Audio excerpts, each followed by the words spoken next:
Welcome to r/entitled people, where we share stories from your lives about people who think the rules don't apply to them, and they should get what they want. Thank you, friends, for subscribing to the channel, and for so many likes.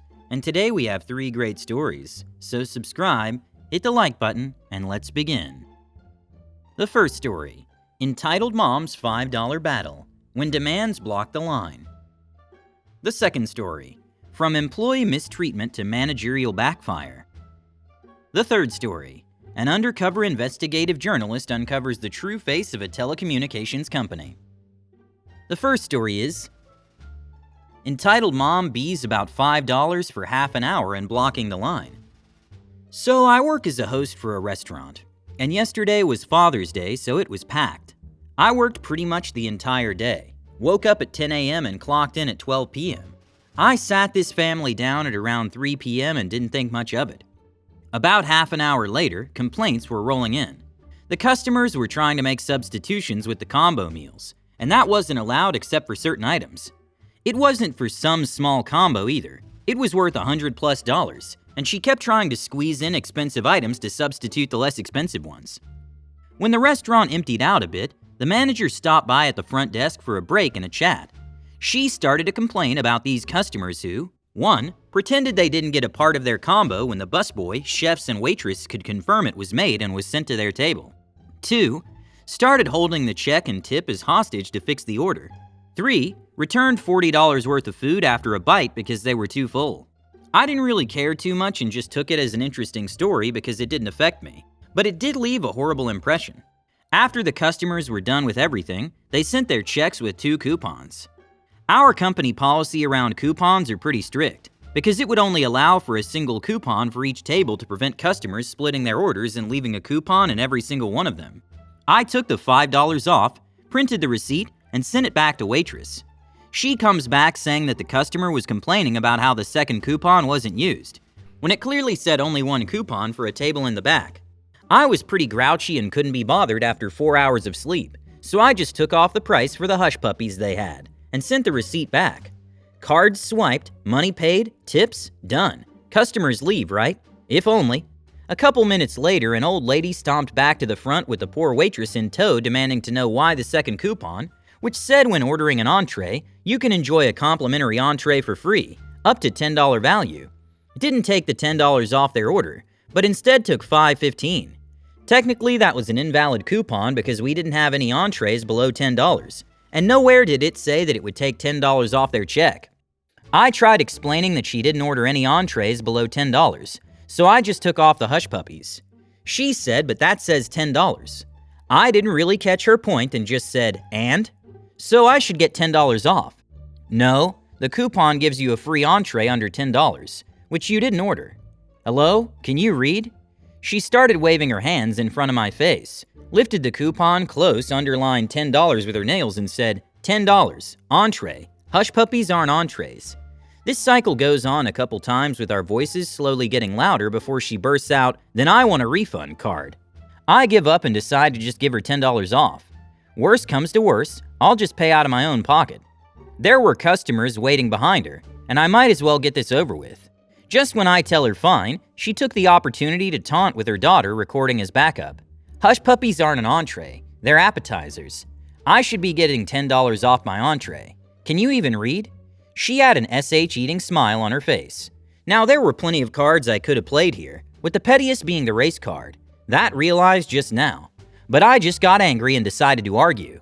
I won't lie, some of the stuff I said belonged to a fantasy novel with how cringe some of the lines were. I'm rolling around in bed with embarrassment while typing this. Here's how the convo roughly went. Me, you know what? No, I'm not giving you a discount. OB, I want to see a manager. Me, well congrats, you're speaking to a manager. I was pulling this out of my A, and the final answer is no. OB, you're obviously not because I've already spoken to a manager. You shouldn't be working front desk with your attitude. Me, good for you, but final answer is no. Our voices have been steadily rising at this point, and the actual manager walked in and tried to break us up. Then the funniest thing happened. Her daughter tried to gaslight me and directly lie to the manager, and maybe the audience for her TikTok or whatever. We've been polite all this time, but you've been standing here calling us stupid. Matter of fact, I hated this girl more than her presumed mom. She's the textbook example of a gaslighter, and she's probably the inspiration behind Key and Peele's short about the person who always says awkward. All the way down to that dumb side smirk and how she makes you feel dumb when you've done nothing but defend your point. She kept gassing up her mom and played the perfect Karen supporting role by trying to find any moral high ground or threats. She even tried to pit the waitress against me using the tip, saying that she might not get a tip because of me. A crisp $5 bill after an hour and a half of listening and adjusting their orders to their complaints. It ended with the manager caving in and giving them the discount, and they left happy and scot-free. I think I should have just held it in a bit better. Now I got a video of me floating around somewhere acting like a pea, and I have nothing gained. I felt super frustrated at the manager, but now I understand there was nothing she could do. People need to stop treating food industry workers like slaves. What the heck? This is effing nonsense. Your manager's an idiot. He must protect you first. And why did all these people in line not care and no one defended you? Total backwardness. I'm very sorry that you find yourself in such a skin situation. It's just unfair that they didn't get the punishment they deserved. Such clients should be bathed on the spot and their photographs hung on the wall with a huge bold black sign that reads, "Keep these entitled idiots out." And her daughter deserves a separate paragraph of my dissatisfaction. It's just a gesture, how angry these kids are. If I were you, I wouldn't be able to keep the peace. I would scatter them with words. And I'll feel sorry for my comrades. F these clients. I hope they forget the way to you and never return. PSOP, it's a shame you didn't actually turn out to be a manager. Then the story would have taken a different turn. The second story is call center karma. I worked for a call center of a major cell phone provider and was treated like garbage for 7 years. One day, several years after I started working there, my wife had an emergency where she nearly lost her vision. I flexed time off, telling them I'd come back later that day to finish my shift. It so happened that we were stuck in the ER for days, and I missed the makeup time.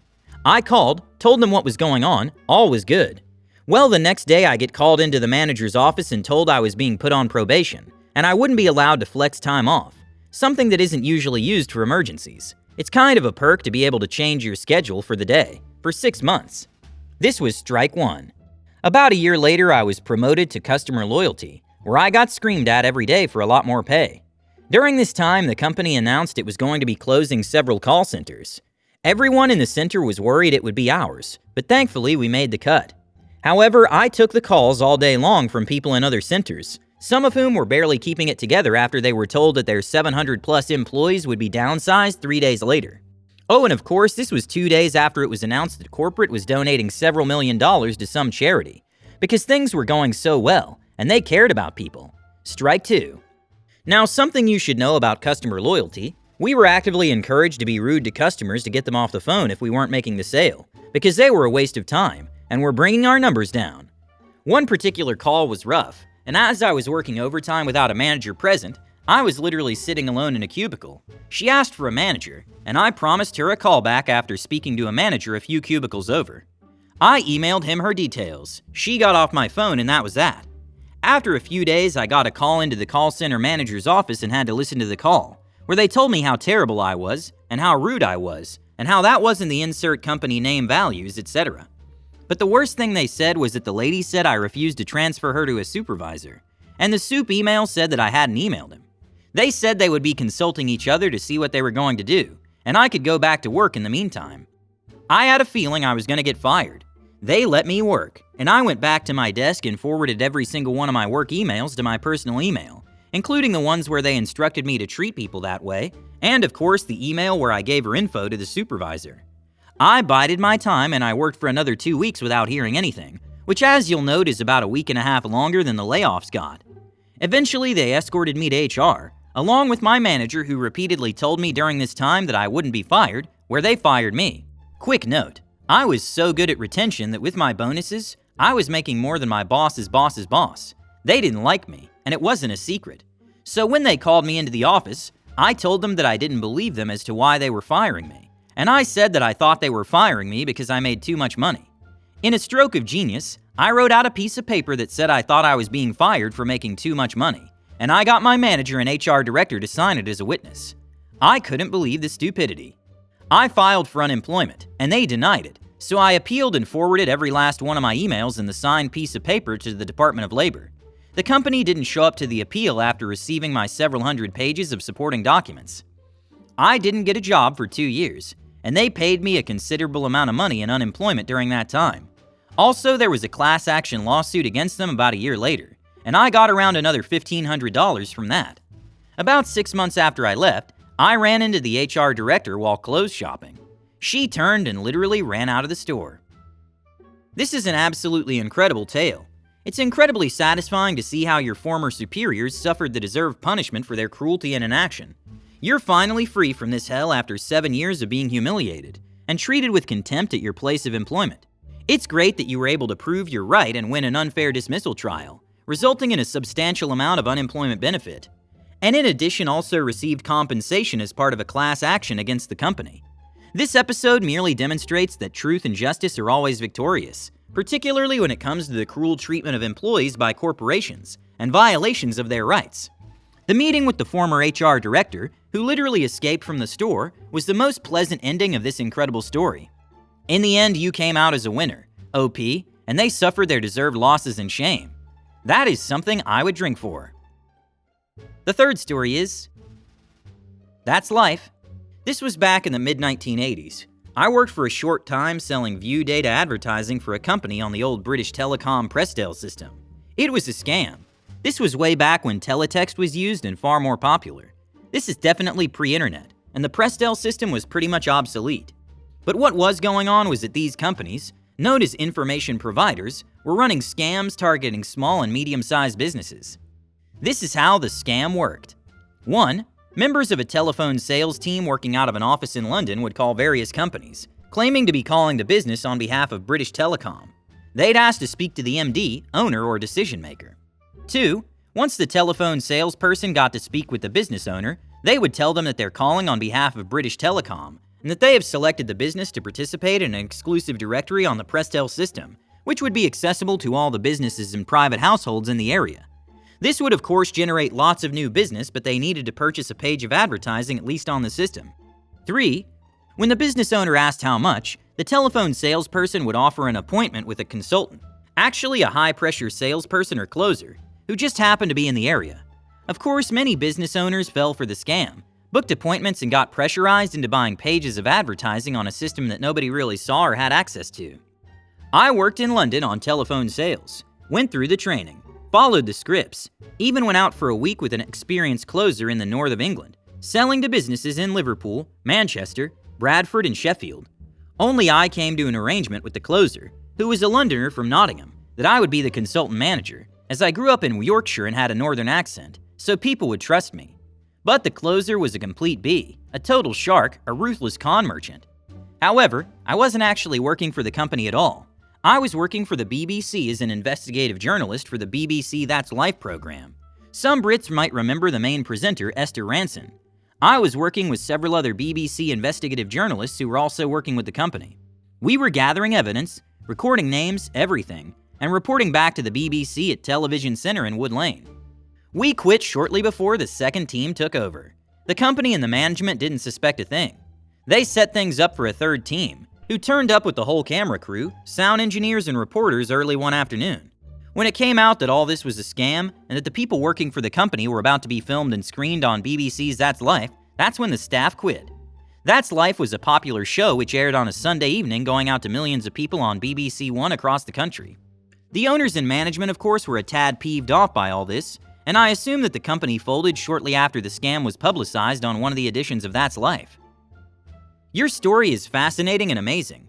What a dodgy and brave way of investigating on the part of BBC That's Life. Your work uncovered this fraudulent scenario that was damaging small and medium-sized businesses. Your wit and determination, while acting undercover, brought results and stopped this scam. This is a story of how journalists using their talents and professionalism can really make a difference in the world. You and your team are to be admired for your contribution to fighting fraud and protecting the public interest. Hit the like button and subscribe to the channel. Have a good day.